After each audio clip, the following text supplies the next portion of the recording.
사람들은 누구나 완벽한 인생을 꿈꿉니다. 화려한 배경, 세상이 부러워할 만큼 아름다운 외모, 넘쳐나는 재력과 명성까지. 그런데 그 모든 것을 가졌다고 해서 과연 행복할까요?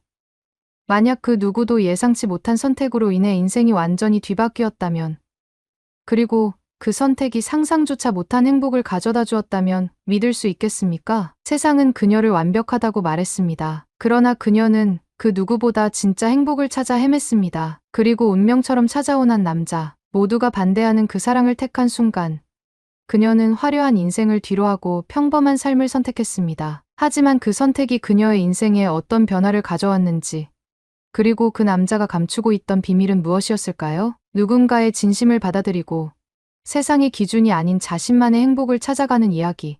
과연 그녀의 선택은 옳았을까요? 이 이야기를 듣고 나면 여러분도 진짜 행복이 무엇인지 다시 생각하게 될 것입니다. 안녕하세요. 저는 아리아입니다. 제 이야기를 듣고 나면 여러분도 아마 제가 왜 그런 생각을 했는지 이해하실지도 모르겠네요. 잠깐 여러분 그거 아세요? 여러분의 구독, 좋아요, 알림 설정은 저에게 가장 큰 힘이 됩니다. 클릭 한 번으로 제게 큰 힘을 주시길 바라요. 저는 미국 뉴욕의 한 고급 저택에서 태어났습니다. 제 아버지는 유명한 글로벌 기업의 회장이고 어머니는 유럽 출신의 전직 모델입니다. 어릴 때부터 주변 사람들은 저를 부러워했습니다. 예쁘고 우아한 어머니, 엄청난 재력을 가진 아버지, 그리고 무엇보다 저 자신도 화려한 외모 덕분에 언제 어디서든 주목받았거든요. 학교도 당연히 명문 사립학교를 다녔고 방과 후에는 피아노, 발레, 승마 등 다양한 예체능 수업을 받으며 바쁘게 지냈습니다. 제게는 항상 최고만이 허락되었습니다. 생일 파티 한 번도 그냥 지나간 적이 없었고 파티장에는 언제나 유명 인사들이 가득했습니다. 저는 샴페인 잔을 들고 웃으며 사진을 찍고 그 사진들이 전 세계 사람들에게 공유되며 완벽한 삶이라 불렸습니다. 저는 자연스럽게 인플루언서가 되었고 제 소셜미디어 계정에는 수백만 명의 팔로워가 있었습니다. 사람들이 저를 부러워하고 저를 따라하려고 애쓰는 모습을 보며 처음엔 뿌듯했습니다. 하지만 그 뿌듯함은 오래가지 않았어요. 여러분, 혹시 그런 적 있으신가요? 사람들 속에 있는데도 외로움을 느끼는 순간이요. 저는 그게 제 일상이었습니다. 파티장에서 사람들 틈에 끼어 웃고 있어도 마음 한편엔 공허함이 가득했습니다. 웃고 있는 제 사진이 수천 개가 있지만 그중 어느 하나도 진짜 행복해서 찍힌 건 아니었습니다. 시간이 지날수록 화려한 생활에 지쳤습니다. 저는 웃고 있었지만 속으로는 무너지고 있었습니다. 집에 돌아오면 그 큰 방 안에 저 혼자였습니다. 부모님은 늘 바빴고 어릴 적부터 가정부 아주머니와 시간을 보내는 게 더 익숙했습니다. 늘 누군가와 함께 있어도 저는 혼자였습니다. 그러던 어느 날이었습니다. 뉴욕 한복판에서 열린 유명 브랜드의 파티에 참석하기 위해 최고급 드레스를 입고 나섰습니다. 그날도 사진을 찍고 사람들 사이에서 인사를 나누며 완벽한 모습을 유지하려고 애썼죠. 그런데 갑자기 등 뒤에서 커다란 소리가 들렸습니다. 뒤돌아보니 한 청년이 커다란 박스를 들고 비틀거리다 넘어지면서 제가 입은 드레스에 커피를 쏟아버린 겁니다. 저는 순간 너무 놀라서 화를 냈습니다. 이 드레스가 얼마나 비싼데.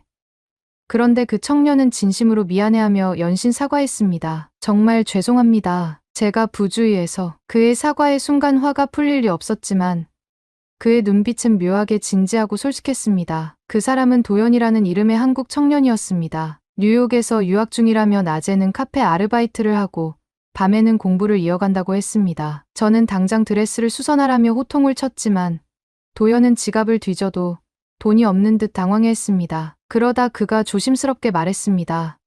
혹시 제가 직접 세탁소에 맡겨도 될까요? 평소 같으면 절대 용납할 수 없는 일이었지만 도연의 수줍고 진심 어린 모습에 이상하게 웃음이 나더군요.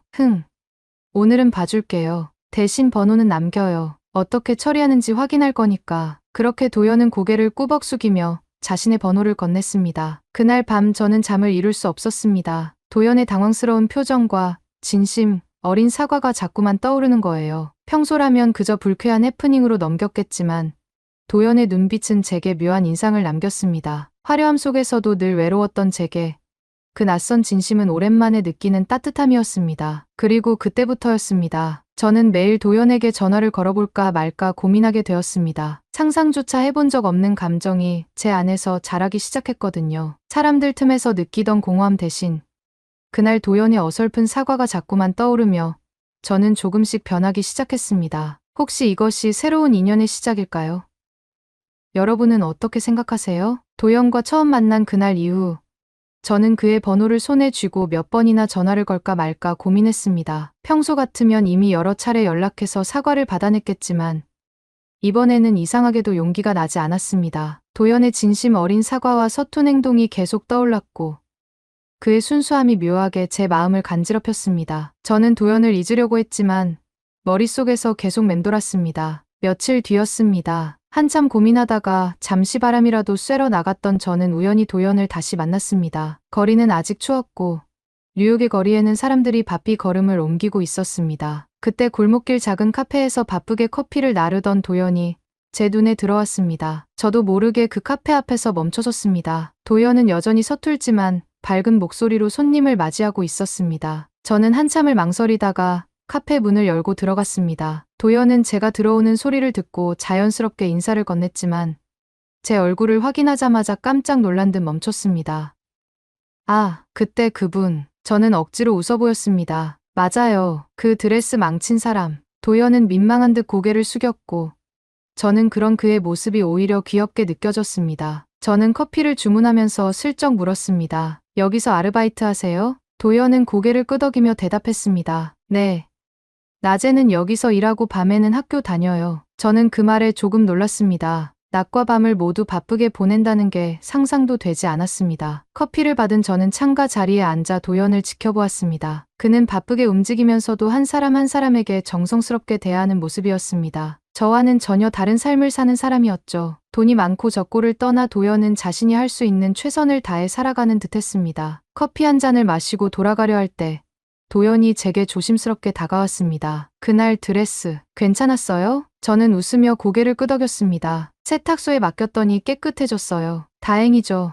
도연은 안심한 듯 미소 지었습니다. 진짜 다행입니다. 그날 정말 많이 걱정했어요. 저는 그의 솔직한 말에 괜히 웃음이 났습니다. 그날 이후로 저는 도연이 일하는 카페를 종종 찾았습니다. 그와 대화를 나누다 보면 시간 가는 줄 몰랐고 제 삶에서 느끼지 못했던 소소한 행복을 발견했습니다. 화려한 파티에서 느끼지 못했던 따뜻함이었습니다. 그러던 어느 날 도연과 함께 근처 공원을 산책하게 되었습니다. 겨울 끝자락이어서 공원은 아직도 싸늘했지만 도연과 함께라 그런지 별로 춥지 않았습니다. 도연은 제게 한국에 대한 이야기를 들려주었습니다. 부모님이 작은 식당을 운영하셨다는 이야기, 가게가 어려워지면서 유학을 결심하게 되었다는 이야기까지 모두 솔직하게 털어놓았습니다. 처음에는 뉴욕이 너무 낯설었어요. 영어도 서툴고 물가도 비싸고 하루에도 몇 번씩 돌아가고 싶었죠. 도연의 이야기를 들으며 저는 왠지 모를 죄책감을 느꼈습니다. 저는 늘 모든 것이 완벽했고 부모님의 도움 덕분에 어려움을 겪을 일이 없었습니다. 하지만 도연은 스스로 모든 것을 헤쳐나가며 버티고 있었던 겁니다. 근데 왜 포기하지 않았어요? 제가 물었더니 도연은 밝게 웃으며 대답했습니다. 부모님이 힘들어하시는 모습을 보고 결심했어요. 조금 힘들어도 여기서 잘 버티고 성공해서 부모님을 도와드리고 싶었어요. 그 말을 듣고 저는 가슴이 먹먹해졌습니다. 평소에는 한 번도 생각해보지 않았던 부모님의 고생이 떠올랐습니다. 그날 이후로 도연은 제게 특별한 존재가 되었습니다. 저는 이제 화려한 레스토랑 대신 도연이 일하는 소박한 카페를 찾았고 파티 드레스 대신 편안한 옷차림으로 공원을 걸었습니다. 제 삶이 조금씩 변하고 있다는 걸 느꼈습니다. 어느 날 도연이 제게 물었습니다. 아리아 씨는 왜 그렇게 완벽하려고 해요? 저는 그 질문에 당황했지만 솔직하게 답했습니다. 사람들이 제가 완벽하길 바라니까요. 제가 부족해 보이면 실망할 거라고 생각했어요. 도연은 잠시 생각하더니 고개를 저었습니다. 완벽하지 않아도 돼요. 그냥 있는 그대로의 아리아 씨도 충분히 좋은 사람이에요. 그 말을 듣고 저는 갑자기 눈물이 났습니다. 제 삶에서 한 번도 들어본 적 없는 위로였거든요. 도연은 특별한 말을 하지 않아도 진심으로 저를 바라봐 주었고 저는 그런 도연의 따뜻함에 점점 더 빠져들었습니다. 하지만 그 행복은 오래가지 않았습니다. 아버지가 우리의 관계를 알게 된 겁니다. 가난한 유학생과 연애라니 말도 안 된다. 내가 그 아이와 계속 만나면 가문의 체면이 땅에 떨어진다. 저는 울면서 아버지에게 말했습니다. 아버지, 저는 도연을 사랑해요. 제발 허락해 주세요. 하지만 아버지는 단호했습니다. 그럼 넌 집을 나가든지 아니면 그와 헤어지든지 둘 중 하나를 선택해. 그때 저는 처음으로 부모님의 기대와 제 행복 사이에서 갈등했습니다. 이후로도 도연과 몰래 만났지만 아버지의 압박은 점점 심해졌습니다. 도연이 일하던 카페에서 갑자기 해고당했다는 소식을 들었을 때 저는 믿기지 않아 급히 카페로 달려갔습니다. 도연은 이미 짐을 챙겨 나오며 씁쓸한 표정으로 저를 맞이했습니다. 도연 씨, 무슨 일이에요? 왜 갑자기 해고된 거예요? 도연은 깊은 한숨을 내쉬며 조용히 말했습니다. 사장님이 갑자기 나한테 오시더니 미안하다고 하시면서 당분간 일하기 어려울 것 같다고 하셨어. 저는 어안이 벙벙했습니다. 무슨 이유로요? 도연 씨가 무슨 잘못이라도 한 거예요? 도연은 고개를 저으며 답했습니다. 아니, 나도 이유를 물어봤는데 사장님이 그저 미안하다고만 하셨어. 말끝마다 죄송하다는 말만 반복하시면서 갑자기 결정된 일이라 어쩔 수 없다고 하셨고, 저는 이해할 수 없다는 표정으로 다시 물었습니다. 사장님이 정말 아무 이유도 안 알려주셨어요? 도연은 씁쓸하게 웃으며 고개를 끄덕였습니다. 사장님도 뭔가 불안해 보였어. 평소와 다르게 말을 아끼시더라고. 그냥 미안하다면서 나한테 직접적으로 이유를 말하지 않았어. 그저 위에서 갑자기 결정된 거라 어쩔 수 없다고 하시더라. 그 말을 듣고 저는 가슴이 철렁 내려앉았습니다. 아버지가 제 곁에서 도연을 떼어놓으려고 압력을 넣었을 가능성이 컸습니다. 직접적으로 말하지 않았지만 사장님이 평소와 다르게 불안해하고 있는 모습에서 뭔가 심상치 않은 기운이 느껴졌습니다. 도연은 제 표정을 보며 애써 웃으며 말했습니다. 아리야, 괜찮아. 다시 일자리 구하면 돼. 나 때문에 너무 속상해하지 마.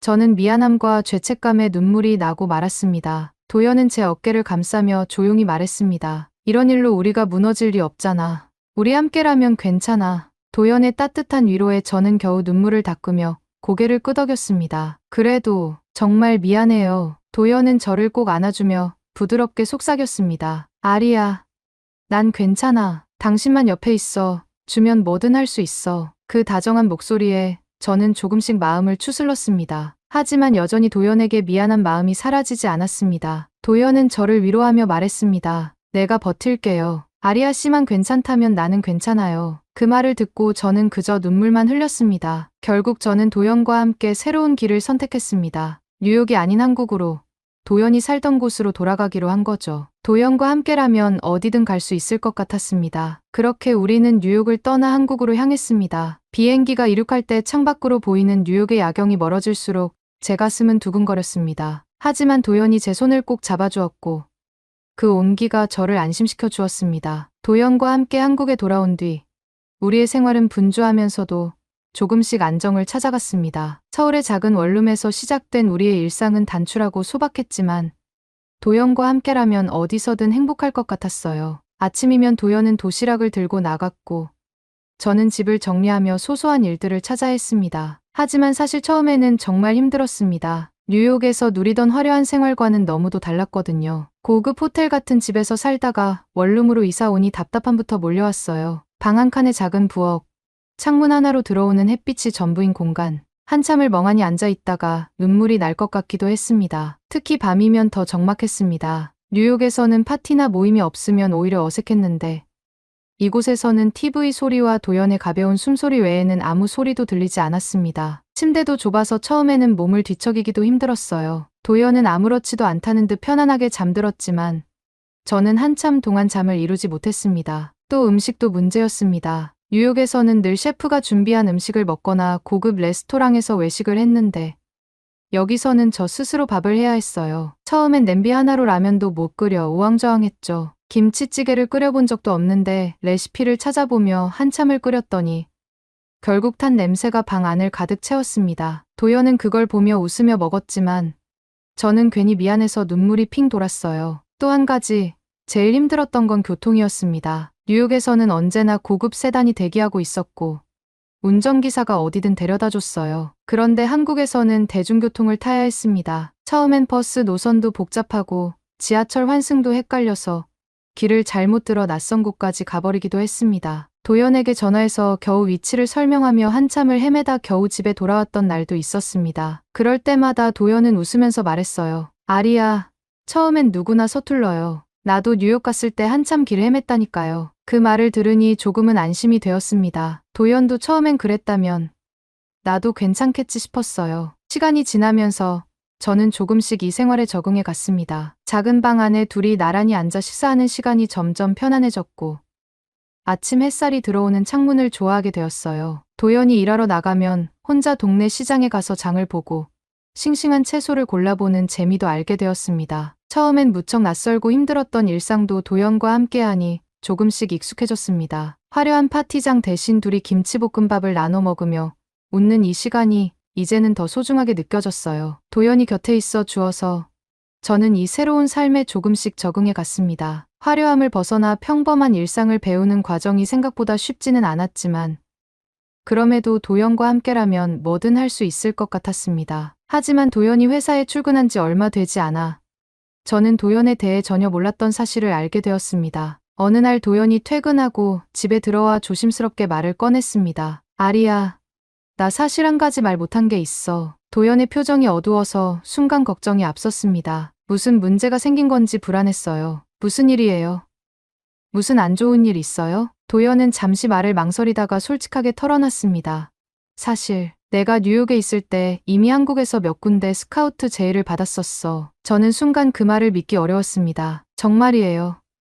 근데 왜 그때 말 안 했어요? 도연은 깊은 한숨을 내쉬며 이유를 설명했습니다. 부모님이 반대하셔서 말할 수가 없었어. 뉴욕에서 계속 공부하며 자리 잡기를 바라셨거든. 하지만 나는 부모님께 더 이상 짐이 되고 싶지 않았어. 그래서 일부러 한국으로 돌아오기로 결심한 거였어. 그제야 모든 상황이 이해되었습니다. 도연은 단지 힘들어서 한국으로 돌아온 게 아니었어요. 뉴욕에서 이미 엘리트로 인정받아 여러 기업에서 스카우트 제의를 받았지만 부모님의 기대와 현실 사이에서 갈등하다 결국 한국행을 택한 거였습니다. 그러면 지금 그 제의들은 어떻게 된 거예요? 제가 묻자 도연은 조용히 미소 지었습니다. 한국에 돌아온 후 다시 연락이 왔어. 나를 여전히 필요로 한다고. 그래서 지금 회사도 그중 한 곳이야. 사실 나는 한국에 와서도 무직으로 시작한 게 아니었어. 순간 가슴이 먹먹했습니다. 도연은 제게 힘들다고 투정 한 번 부리지 않았습니다. 뉴욕에서도 한국에서도 항상 묵묵히 자신의 길을 걸어왔던 거였습니다. 저는 그동안 도연을 너무 단순하게만 생각했던 게 미안해졌습니다. 도연 씨, 왜 나한테는 아무 말도 안 했어요? 도연은 제 손을 꼭 잡고 부드럽게 웃었습니다. 내가 당신에게 부담 주고 싶지 않았어. 이미 뉴욕에서 힘든 시간을 보냈으니까. 한국에 와서는 평범하게 살면서 우리가 함께 행복할 수 있길 바랐어. 저는 눈물이 왈칵 쏟아졌습니다. 도연은 그런 저를 토닥이며 말했습니다. 괜찮아. 난 지금도 충분히 행복해. 당신과 함께 있는 것만으로도. 도연의 진심 어린 말에 저는 그저 고개를 끄덕일 수밖에 없었습니다. 그동안 도연은 제가 걱정할까봐 모든 걸 혼자 감당해왔던 거였습니다. 부모님의 기대를 저버리면서까지 저와 함께하기 위해 한국으로 돌아왔던 그의 결심이 얼마나 무거웠을지 생각하니 가슴이 아팠습니다. 이후 저는 도연을 더 깊이 이해하려 노력했습니다. 도연은 회사에서도 빠르게 두각을 나타내며 신임을 얻었고 이미 경영 전략팀의 중요한 프로젝트를 맡아 추진하고 있었습니다. 상사들은 도연의 능력을 높이 평가했고 그가 맡은 업무 성과는 곧 회사 내에서도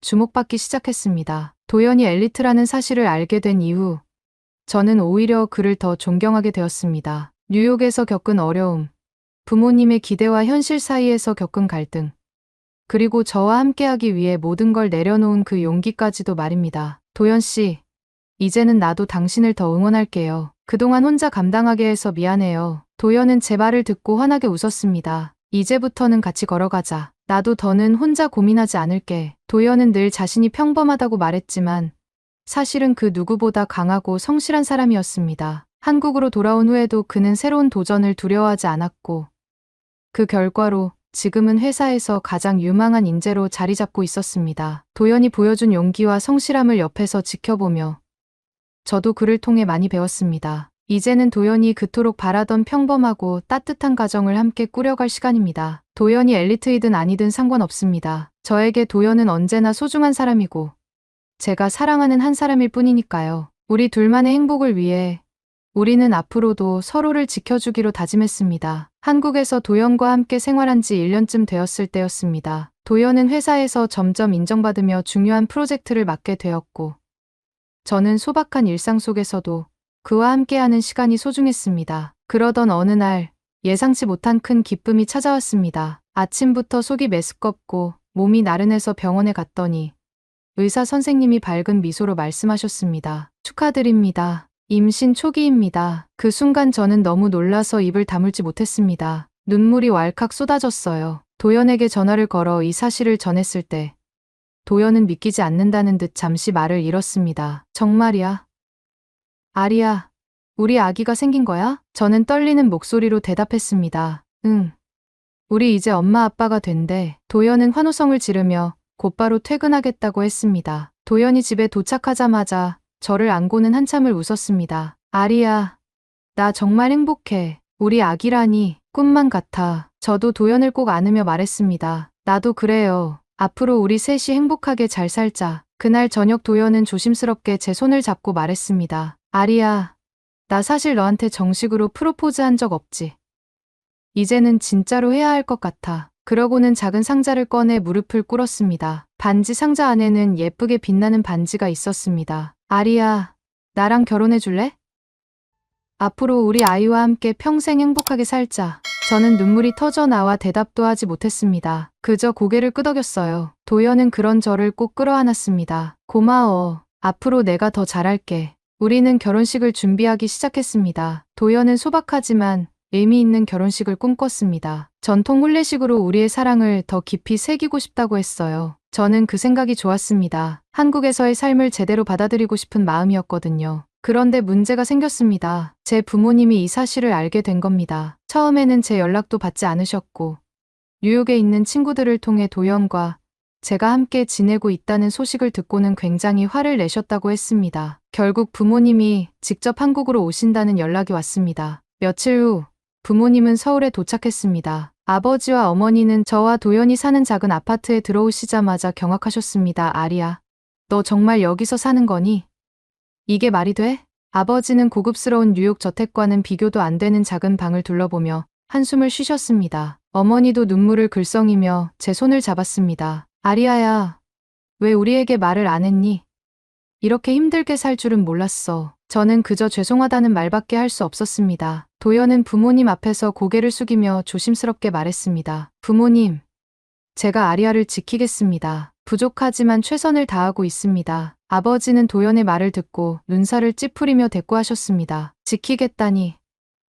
이렇게 초라한 환경에서 하지만 도연은 흔들리지 않고 진심을 담아 이야기했습니다. 처음엔 저도 두려웠습니다. 하지만 아리아가 제 곁에 있기에 이겨낼 수 있었어요. 앞으로도 더 노력해서 좋은 환경을 만들겠습니다. 부모님은 처음엔 도연을 무척 경계하셨지만 며칠간 함께 지내면서 조금씩 생각이 바뀌시는 것 같았습니다. 특히 도연이 새벽같이 일어나 출근 준비를 하고 아침 식사를 서툴게나마 직접 차려놓고 가는 모습을 보셨을 때 아버지의 표정이 조금 누그러지셨습니다. 또 저녁이면 퇴근하자마자 장을 봐오고 피곤한 몸으로도 저를 위해 저녁을 준비하는 도연의 모습을 보며 어머니도 조용히 미소를 지으셨어요. 도연이 직접 구운 달걀말이를 어머니께 건네며 아리아가 이걸 좋아해서 자주 해줍니다라고 말할 때 어머니는 눈시울을 붉히며 조용히 고개를 끄덕이셨습니다. 무엇보다 도연은 부모님 앞에서도 한결같이 제 손을 꼭 잡고 다정하게 대했습니다. 아버지와 마주 앉아 자신의 진심을 담아 이야기를 할 때도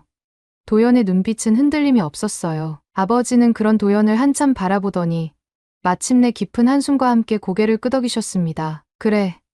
내가 그렇게 책임지겠다니 믿어보마. 그제야 도연은 밝게 웃으며 다시 한번 고개를 숙였습니다. 도연은 부모님께 한국의 소박한 매력을 보여드리고 싶어 했습니다. 그래서 주말에는 한옥 마을로 부모님을 모시고 갔습니다. 정갈하게 차려진 전통 한정식을 대접하며 도연은 부모님께 설명했습니다. 이곳은 한국의 전통 문화를 그대로 간직한 곳입니다. 아리아도 여기서 한국 생활을 많이 배웠습니다. 처음에는 무표정으로 식사를 하시던 아버지도 정갈한 음식과 한옥의 고즈넉한 분위기에 조금씩 마음을 여시는 듯했습니다. 그날 저녁 부모님과 함께 한옥 마루에 앉아 도연은 조용히 부모님께 인사를 드렸습니다. 부족하지만 제가 아리아와 아이를 지킬 겁니다. 꼭 행복하게 해주겠습니다. 어머니는 눈시울이 붉어지며 도연에게 물었습니다. 내가 정말 우리 아리아를 지킬 수 있을까? 도연은 힘주어 대답했습니다. 네, 어떤 어려움이 와도 아리아와 아이를 지키겠습니다. 아버지는 깊은 한숨을 내쉬며 한참을 고민하시다 결국 고개를 끄덕였습니다. 좋다. 내 진심이 느껴졌다. 딸을 부탁한다. 부모님은 다음 결혼식 때 다시 오겠다는 약속을 하고 뉴욕으로 돌아가셨습니다. 드디어 결혼식 날, 우리는 전통 혼례식으로 한옥에서 식을 올리기로 했습니다. 고즈넉한 한옥 대청마루에 붉은 비단이 깔리고 도연과 저는 전통 혼례복을 입고 서 있었습니다. 부모님은 한복을 곱게 차려입고 두 손을 꼭 잡고 우리를 지켜보셨습니다. 아버지는 도연을 향해 따뜻하게 미소 지으셨고 어머니는 눈물을 훔치며 제 손을 잡아주셨습니다. 우리는 예를 갖춰 절을 올렸고 신랑 신부가 술잔을 나누며 한평생을 함께하겠다는 약속을 했습니다. 벚꽃이 휘날리는 마당에서 사진을 찍으며 도연은 제 배를 조심스럽게 쓰다듬었습니다. 우리 아기도 이 자리에 함께 있네. 저는 미소 지으며 배를 만졌습니다. 맞아요. 우리 아가도 엄마 아빠의 행복을 느끼고 있겠죠? 결혼식이 끝난 후 도연과 저는 한옥 마당에 나란히 앉아 있었습니다. 전통 혼례복 차림으로 손을 꼭 잡고 있던 우리는 벚꽃잎이 흩날리는 모습을 바라보며 웃었습니다. 부모님도 한복을 입고 사진을 찍으시며 행복해하셨고 어머니는 저를 꼭 안으며 말했습니다. 아리아야, 이제 정말 행복해야 한다. 저는 고개를 끄덕이며 대답했습니다. 네, 엄마, 저 정말 행복해요. 신혼여행을 떠나기 전날 밤, 저는 창가에 서서 문득 뉴욕에서의 삶을 떠올렸습니다. 화려한 고급 아파트, 매일같이 파티와 명품으로 가득했던 일상. 그때는 모두가 부러워하는 삶이었지만 정작 저는 늘 외로웠습니다. 반짝이는 조명 속에서 웃고 있어도, 화려한 드레스를 입고 있어도 마음 한편이 허전했어요. 그런데 지금은 작은 아파트에서 생활하고 예전처럼 사치스러운 물건을 살 수도 없지만 전혀 불행하지 않습니다. 오히려 지금이 더 행복해요. 도연과 함께라면 화려한 것들이 필요 없다는 걸 알게 되었으니까요. 매일 아침 눈을 떠서 도연과 함께 밥을 먹고 소소한 일상을 나누는 이 시간이 제겐 세상 그 무엇과도 바꿀 수 없는 소중함입니다. 그때의 저는 행복을 잘못 알고 있었습니다. 모두가 부러워하는 삶이 행복이라 착각했던 거죠. 하지만 지금은 압니다. 진짜 행복은 누군가의 진심을 느끼며 함께하는 일상에서 온다는 거요. 뉴욕에서 가장 비싼 드레스를 입고 있어도 느낄 수 없었던 따뜻함을 지금은 매일 느끼고 있습니다. 작은 원룸에서 시작한 우리의 삶이 이제는 대궐 같은 한옥에서 결혼식을 올리며 또 다른 시작을 맞이했습니다. 그리고 제 뱃속에는 우리의 아이도 함께하고 있죠. 도연은 제 배를 조심스럽게 쓰다듬으며 속삭였습니다. 우리 아가도 이 행복을 느끼고 있을 거야. 저는 웃으며 도연의 어깨에 기대었습니다. 맞아요. 우리 이렇게 평범하고 소박하게 살아요. 그게 진짜 행복이니까. 예전의 화려함과 부유함이 그립지 않은 건 지금 제 옆에 도연이 있기 때문입니다. 함께하는 지금 이 순간이야말로 제가 찾던 진짜 행복이라는 걸 매일 느끼고 있으니까요. 도연과 함께라면 앞으로 어떤 어려움이 와도 두렵지 않습니다. 우리는 이제 진짜 가족이니까요. 손을 꼭 잡고 앞으로도 함께 걸어갈 겁니다. 이 평범한 행복을 오래도록 지켜가면서 오늘의 이야기는 여기까지입니다. 오늘의 사연이 마음에 드셨다면 구독, 좋아요 부탁드리겠습니다. 소중한 시간 긴 이야기 끝까지 들어주셔서 진심으로 감사합니다. 앞으로도 더 좋은 사연으로 여러분을 찾아오겠습니다. 시청해 주셔서 감사합니다.